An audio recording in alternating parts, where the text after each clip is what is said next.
కీర్తనల గ్రంథము 13వ అధ్యాయము పేజీ నెంబర్ 457.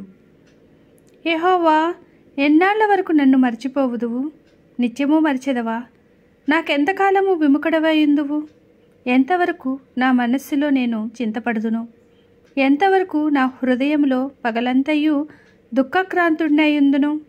ఎంతవరకు నా శత్రువు నా మీద తన్ను హెచ్చించుకొనును? యెహోవా నా దేవా, నా మీద దృష్టి ఉంచి నాకు ఉత్తరమిమ్ము. నేను మరణ నిద్ర నొందకుండను, వాని గెలిచితినని నా శత్రువు చెప్పుకొనకుండను. నేను తూలిపోయుండగా నా విరోధులు హర్షింపకుండను నా కన్నులకు వెలిగిమ్ము. నేనైతే నీ కృపయందు నమ్మిక ఉంచినాను. నీ రక్షణ విషయమై నా హృదయము హర్షించుచున్నది.